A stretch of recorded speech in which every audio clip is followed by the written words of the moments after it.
नमस्कार दोस्तों, आपण को आउ एक दमदार वीडियो को स्वागत करुचु।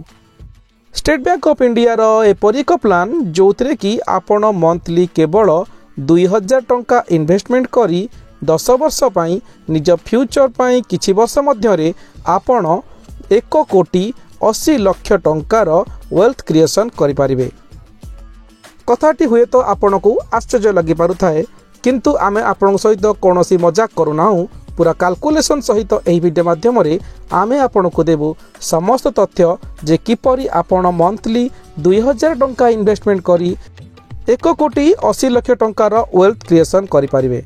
वीडियोटी आरंभ करबा पूर्वरु आपण को एक रिक्वेस्ट, वीडियोटी को आपण संपूर्ण देखंतु, स्किप न करी, ताहाले आपण जानि परिबे संपूर्ण तथ्य। स्किप कले हुए तो आपण बहुत गुरुत्वपूर्ण कथा मिस कर दे परंती, सेतिपाई चेष्टा करंतु वीडियोटी को पूरा देखिबा पाई। चैनल को नुआ आसीथिले सब्सक्राइब करि नेबे, वीडियोटी भलो लागिले गोटे लाइक करिवा को बिल्कुल भी भूलिबेनी।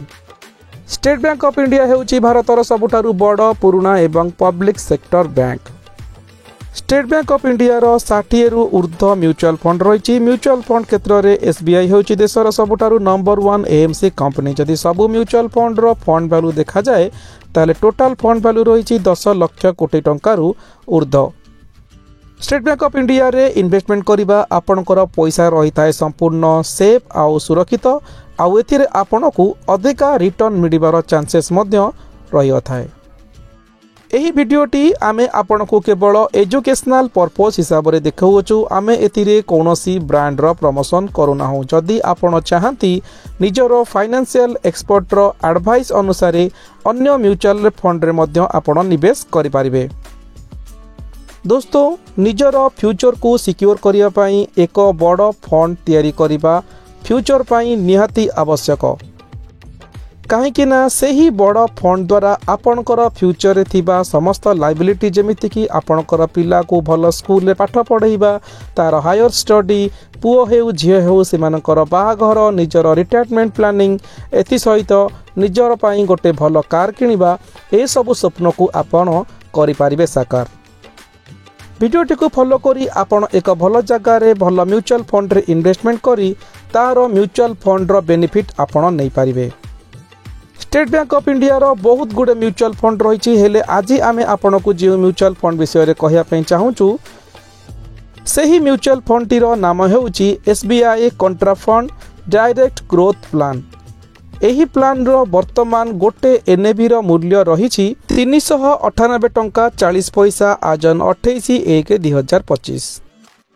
एनएबी हेउची नेट एसेट वैल्यू, गोटे यूनिट प्राइस को म्यूचुअल फंड रो एनएबी बोली कहा जाए। जदि आमे एही फंड रो पास्ट परफॉर्मेंस को देखिबा, 6 मंथ रे एही फंड टी 2% रिटर्न देई अछि, 1 वर्ष रे 22%, 3 वर्ष रे 24% एवं 5 वर्ष रे 30% रिटर्न देई अछि इन्वेस्टर मानकु। जदि एही फंड रो ऑल टाइम इन्वेस्टमेंट आमे रिटर्न देखिबा, माने एही फंड टी जेबेठारु आरंभ होईछि आज पर्यंत एही फंड टी 18% रु कम रिटर्न इन्वेस्टर मानकु देई नाही। एही फंड टी 1 जनवरी 2013 मसिया रे एसबीआई द्वारा लॉन्च करा जायतिला। जेबेठारु लॉन्च हेइछि आज पर्यंत 18% रु ऊर्ध्व रिटर्न एही फंड इन्वेस्टर मानकु देई अछि। एबे आसंतु जानिबा एही फंड रे जदि आपण इन्वेस्टमेंट करिया पई चाहंती ताले कोन रहिछि एहार प्रोसीजर। आपण जदि एही फंड रे इन्वेस्टमेंट करिया पई चाहंती लमसम रे आपण मिनिमम 5000 टंका इन्वेस्टमेंट करि परिबे। मैक्सिमम आपण लिमिट किछि नाही। जदि आपण एसआईपी करिया पई चाहंती मिनिमम आपण को 500 टंकार इन्वेस्टमेंट करिबा को पड़िबो। सेही परि मैक्सिमम लिमिट किछि नाही। एही फंड टी रो एक्सपेंस रेशियो रहिछि 0.59%। एक्सपेंस रेशियो होची गोटे म्यूचुअल फंड को चलेया पई खर्च। एथिरे जो फंड मैनेजर जहाँ भी थांती स्टाफ सेमानकर खर्च को एक्सपेंस रेशियो कहा जाए। एबे जानिबा एही फंड रो लॉक इन पीरियड कोन रहिछि। एथिरे कोनोसी लॉक इन पीरियड नाही। आपण जेबे भी चाहिबे आपण को पैसा को विथड्रॉल करि पारिबे, किंतु आपण इन्वेस्टमेंट रो गोटे वर्ष पूर्वरु जदि आपण एथिरे विथड्रॉल बा रिडीम करूचंती आपण को 1% एग्जिट लोड चार्जेस दबा को पड़िबो आपणकर इन्वेस्टमेंट उपरे। एही फंड रे कोटी कोटी लोक इन्वेस्टमेंट करिसंती। ए टोटल फंड वैल्यू रहिछि एही फंड रो 41,326 कोटी टंका। एबे आसंतु जानिबा एही फंड रो टॉप होल्डिंग्स माने एही फंड केउ केउ नामी दामी कंपनी रे इन्वेस्टमेंट करिछि जहा द्वारा कि एतिरे एते रिटर्न आसुछि आ इन्वेस्टर मानकु एक भलो रिटर्न देउछि। एही स्कीम इन्वेस्टमेंट करी अछि HDFC bank limited, Nifty bank limited, Reliance industry limited, Torrent power, GAIL, Tech Mahindra भारी नामी दामी कंपनी रे एही स्कीम इन्वेस्टमेंट करिछि। एबे आसंतु जानिबा वीडियो रो मेन मुद्दा को आमे आपन को कहितिलु मंथली केवल 2000 टंका इन्वेस्टमेंट करी आपण किपरि 1 कोटी 30 लाख पाई परिबे। एसबीआई कंट्रा फंड रे आमे आपन को कहितिलु जे आपण मंथली केवल 2000 टंका इन्वेस्टमेंट करिवे। पूरा कैलकुलेशन सहित आमे आपन को देखैबु, आपण आम सहित जडित रुहंतु। मंथली इन्वेस्टमेंट आपण करिवे 2000 टंका केवल 10 वर्ष पई। इन्वेस्टमेंट पीरियड रहिला 10 वर्ष। एथिरे आपणकर टोटाल इन्वेस्टमेंट रही 2,40,000 टंका।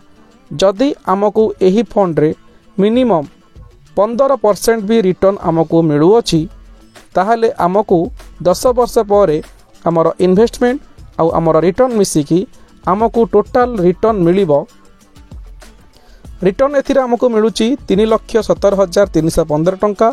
आमर इन्वेस्टमेंट आउ रिटर्न मिसी टोटाल आमको मिलिबो 5,57,315 टंका। वर्तमान आम पाखरे एक लमसम अमाउंट क्रिएट हो जाइछि 5,57,000 टंकार। वर्तमान एही फंड को आमे एही स्कीम रे लमसम आकार रे इन्वेस्टमेंट करिदबा। 5 वर्ष रे एही फंड 30% रु अधिक रिटर्न देउछि। जदि आमे एही फंड रो एनुअल एक्सपेक्टेड रिटर्न 15% भी धरिकी चालू ताहले 5 वर्ष रे आमको रिटर्न मिलिबो 5,63,315 टंका, जहाँकि आपणकर फंड को डबल कर देउछि 5 वर्ष रे।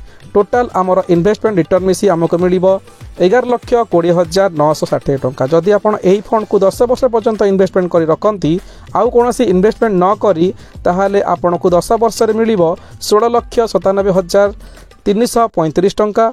आपणकर इन्वेस्टमेंट रिटर्न मिसी आपनको मिलिबो 22,54,650। 15 वर्ष रे आपनको रिटर्न मिलिबो 39,77,592 टंका। इन्वेस्टमेंट रिटर्न मिसी आपन टोटाल मिलिबो 45,34,907 टंका। जदि आपण एही फंड रे आउ कोनोसी इन्वेस्टमेंट न करी सही 5,57,315 टंका को 20 वर्ष पई रखंती आपनको टोटाल फंड मिलिबो 85,64,002 टंका। इन्वेस्टमेंट आउ रिटर्न मिसी आपनको मिलिबो 91,21,317 टंका। जदि आपण एही फंड को 25 वर्ष पर्यंत इन्वेस्टमेंट करी रखंती ताहले आपनको रिटर्न मिलिबो 1,77,88,911 टंका। आपणकर इन्वेस्टमेंट आउ रिटर्न मिसी आपनको मिलिबो 1,83,46,226 टंका। दोस्तों जदि आपण छोट छोट अमाउंट सेविंग करी एक बड़ अमाउंट तैयारी करिया पई चाहंती सेति पई आपनको समय देबाकू पड़िबो। वीडियोटी किपरि लागिला आपण आमको कमेंट बॉक्स रे निश्चित जणाइबे। वीडियोटी भलो लागिले गोटे लाइक करबाकू बिल्कुल भी भूलिबेनी।